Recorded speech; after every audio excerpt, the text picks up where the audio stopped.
네, 뭐 마스터 주제는 나갔는데 일단 출연자분이 조금 늦으셔서 제가 조금 풀이를 좀 해드려야 될 것 같은데 앞서 오프닝에 또 설명을 드렸지만 미국의 지금 국채 금리 발작, 그러니까 국채 가격이 떨어진 건데 달러 덤핑 일부는 있어요. 달러도 팔고 미국 국채도 팔고 미국 주식시장도 덩달아서 내리고 그러면 이게 지속될 거냐? 당분간은 리스크는 좀 있지만 그렇게까지 안 갈 거라고 보고 있어요. 그래서 결론은 뭐 너무 크게 위축되실 필요 없이 주식시장에 대해서 비관을 가지실 이야기는 아니다. 좀 불확실성은 있긴 합니다만 미국의 국채 금리가 아시아에서는 지금 20년물 어제 해프닝이 있었던 조금 내려갑니다. 그러니까 가격은 좀 반등한다는 얘기죠. 물론 뉴욕 본장으로 넘어가 봐야지 되겠습니다만 일단 안정세를 찾아주고 있고 그다음에 미국의 주가지수 선물도 조금 반등. 이게 연휴를 앞두고 있기 때문에 불확해서 막 변동이 있는 거지 본질적으로 진짜 크게 데미지다 이렇게 해석하지는 않는다는 거죠. 그러니까 물론 억지로 막 주식을 뭐 어떻게 할 수 있는 건 아닙니다만 지금 우리 또 원화는 강세죠. 환율이 내려가면서 이렇게 될 경우 물론 이게 이제 우리 자체의 힘으로 원화가 절상이 되는 건 조금 아닌 부분도 있습니다만 뭐 미국이 강제로 절상을 시킨다 이것도 강제할 수는 없는 거예요. 사실은 그냥 그런 얘기들이 도니까 시장이 좀 그런 건데 일단 원화 절상의 환율이 내려가면은 29일 날 금통위가 있죠. 금리를 조금 낮출 수 있는 여유 공간이 생깁니다. 네, 이것도 주식시장에는 나쁘지 않다. 네, 이렇게 보면서 자, 나머지 이야기 좀 풀어가야 될 것 같습니다. 출연자가 오셨어요. 유니스토리 자산운용의 김장렬 투자전략본부장 오셨습니다. 어서 오십시오. 네, 안녕하십니까. 네, 지하철이 많이 막혔던 모양이죠? 아, 그렇지 않습니다. 일정이 바쁘시니까. 자, 죄송합니다. 아닙니다. 저 생방송이다 보니까 정해진 네네. 시간들이 있어서 자, 쭉쭉 가보죠. 자사주 소각 결정 이런 것들은 기업들한테는 사실 주가의 밸류에이션을 높이는 분명한 필요 충분 조건이긴 한데 맞습니다. 네, 어떨까요? 국내에는 좀 이런 동향들이 좀 있습니까? 예, 그 작년에 법이 바뀌었죠. 그러니까 과거 최근 3년 평균해가지고 초과해서 만약에 자사주를 이렇게 매입해서 소각하면은 그것도 이제 그 세제 혜택을 해주는 게 작년 11월인가 했거든요. 네. 올해 눈치를 딱 보니까 정권도 바뀔 것 같고, 그럼 뭐 이른바 주주 환원 정책은 원래 하기로 돼 있는데 그 촉진 정책을 써야 되지 않을까라는 생각이 드는 거예요. 네. 이게 공감대가 돼 있는데 공감대를 드라이브한 거는 삼성그룹이죠. 삼성전자가 자사주 매입해서 10조 다 아직 안 끝났습니다만 3조를 소각하지 않았어요. 네. 그리고 아마 그 뭐 삼성물산이라든가 거기도 한 9천억 했던 것 같고 각종 메린치 금융해갖고 그 금융주들이 열심히 매입 소각하다 보니까는 그게 어연듯 1분기에는 엄청나게 한 거예요. 네. 1분기 트렌드로 가면은 뭐 작년 한 것보다 훨씬 많이 이제 소각을 할 것 같거든요.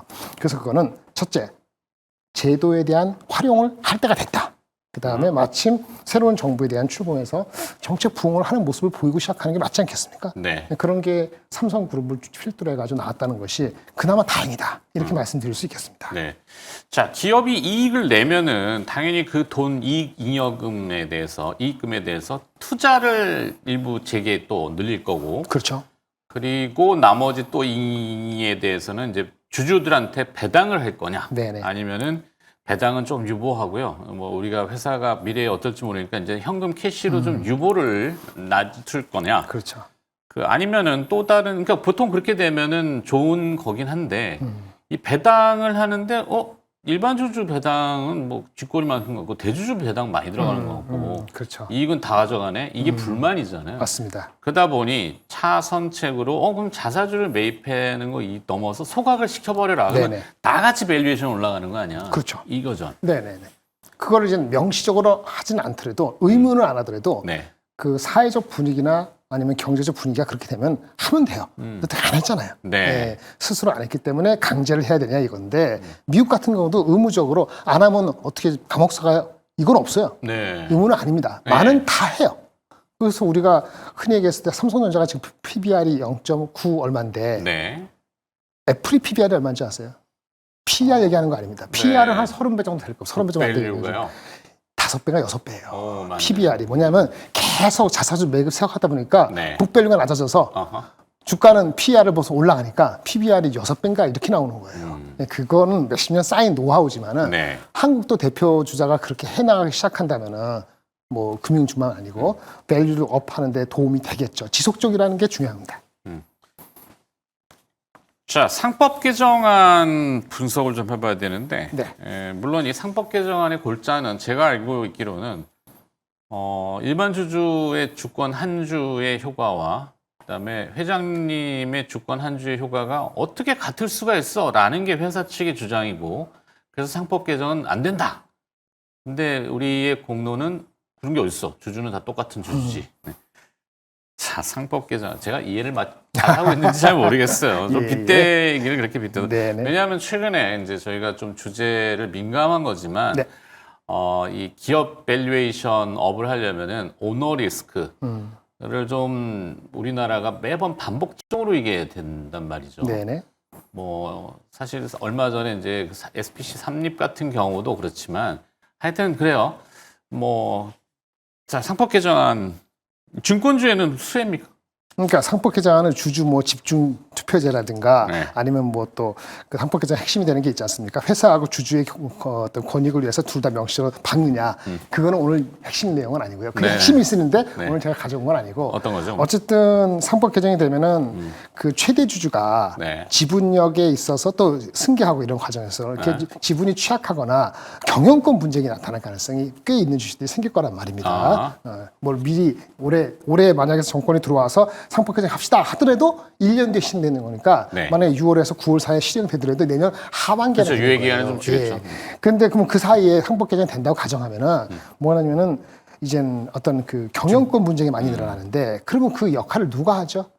인수하는 사람도 있고 인수 당하는 사람도 있고 네. 거기서 증권업, 주관사. 주관사, 예, 주관사 역할을 할 수 있는 것이 여태까지는 가끔 있었다거나 아니면 애매했다 그러면은 마치 50년 전에 골만삭스가 네. 이런 개념, 인수, 피인수 양쪽에 돈을 벌고 네. 그래서 그 다음에 또 파생되는 비즈니스, IB 비즈니스 가지고 옥덕방이네. 그게 그 비즈니스가 예를 들어서 이 시작하기 전에 부동산 70년대 후 준비업처럼. 초반에 총반에 100이었으면은 10년 지나면서 이게 1000이 됩니다. 네. 10배가 커지거든요. 네. 그러니까 없던 것이 새롭게 커질 수 있는 가능성이 한국 시장은 작지만 그래도 있다는 얘기죠. 그러면은 대형주가 네.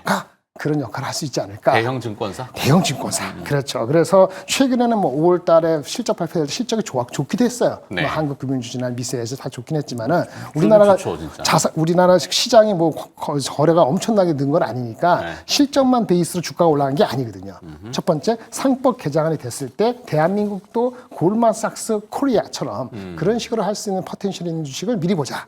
이런 공감대를 상법 개정의 수혜로 보는 겁니다. 네. 거기다가 사실은 4월 달에 한 달 전에 그 신사업에 대해서 허가를 해줄 수 있다라는 것이 나왔거든요. 네. 이른바 이제 발행어음 아니면 종합투자사업자에서의 종합투자 계좌 이런 것들은 자본금이 뭐 4조, 8조 있어야 되니까 한정적인데 네. 그런 업체 증권회사들이 막 신청을 했어요. 그게 지난 한 달간이에요. 그래서 거기에 공통적으로 관련되는 회사들이 있는데 이것도 결판이 사사분기 중에 났거든요. 네. 그러니까 실적, 신규 사업에 대한 진출, 상법 개정하게 되면 향후에 없더거나 작은 것이 골만삭스 같은 경우는 그 없던 것이 10배 크는 거죠. 정도의 새로운 비즈니스가 들어올 수 있다. 그래서 상법 개정에 관련되는 주식이고요. 네. 뭐 관련 주식들이 여러 가지 있습니다만은 이제는 그 아마도 키움증권이나 아마 그렇죠 미래에셋 증권이 주로 애널리스트 리포트에 나오는데 네. 일단 밸류에이션이 여전히 올랐음에도 불구하고 PBR이 0.5배, 0.6배거든요.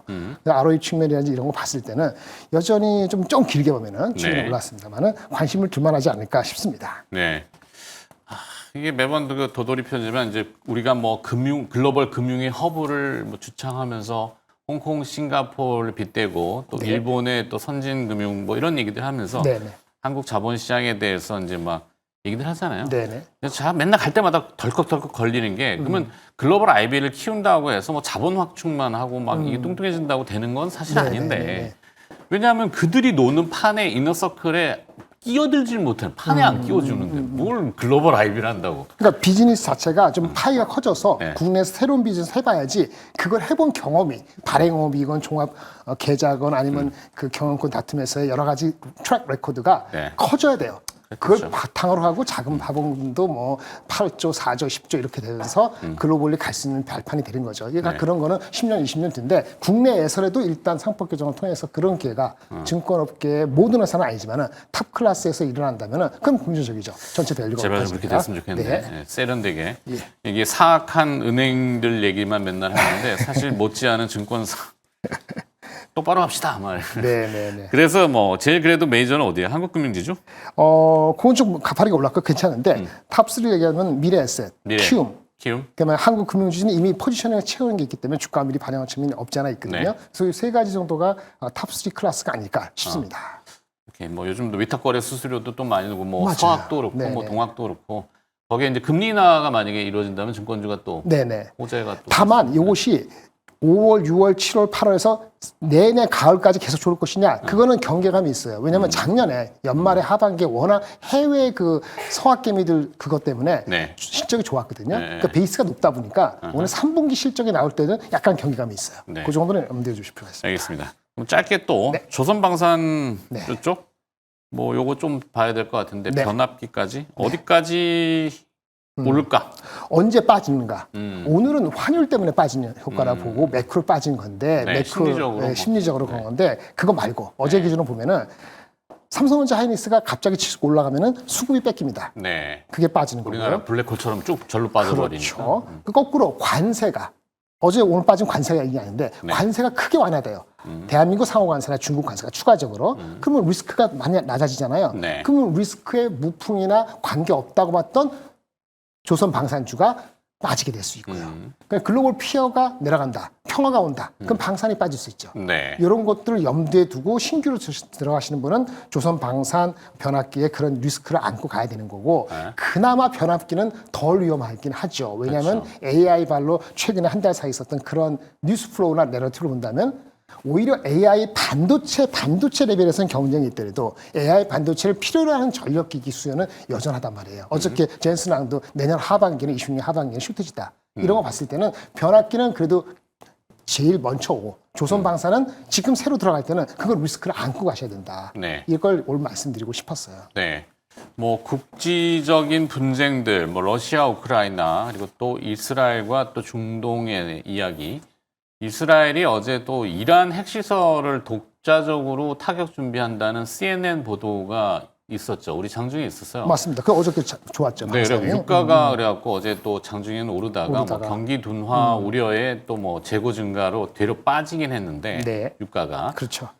이 방산이라는 키워드가 지금 계속 이슈는 되고 있잖아요. 네, 미국의 네, 네. 또 뭐 이 대공방어 체제인 골든돔. 예, 골든돔, 네. 아이언돔처럼. 네. 네네네.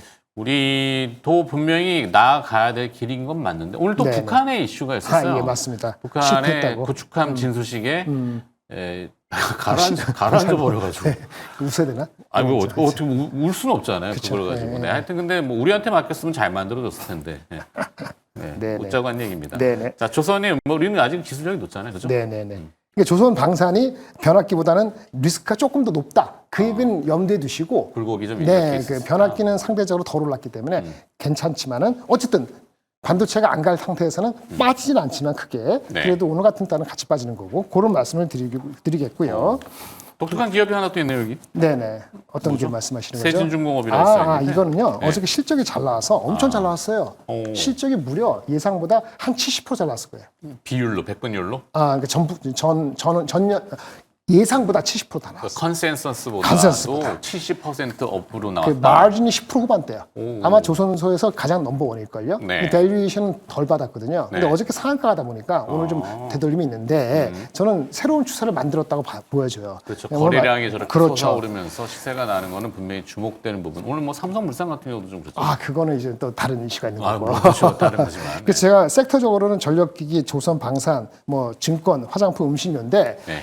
대형주가 만약에 빠지면 지금 말씀드린 중소형주도 못 갑니다만은 대형주가 그렇게 추세적으로 무너지지 않는다면은 뭐 삼양식품, 미래에셋증권, APR, 산이전기, MNC 솔루션, 세진중공업 이런 것을 눌림목 있을 때 바라보시되 트리거 잘못될 수 있는 확률은 미국 국채 수익률 4.8 넘어가면 조심하시고 네. 그렇지 않으면 저가 매수의 일부 분할 이렇게 말씀드리겠습니다. 몇 년물 기준으로? 10년물 구조. 10년물 기준으로 4.8. 4.8이 기존의 고점이거든요. 네. 거기까지 가면은 한 번 더 진짜 트리거가 전체적으로 그렇죠. 있을 거예요. 더 데미지가 올 수도 네네. 있죠. 그거만 지금 유의하시면 될 4.6. 것 같습니다. 여기까지 듣도록 할까요? 네. 옵티멀 마스터 유니스토리 자산운용의 김장렬 투자전략본부장이었습니다. 고맙습니다. 네, 감사합니다.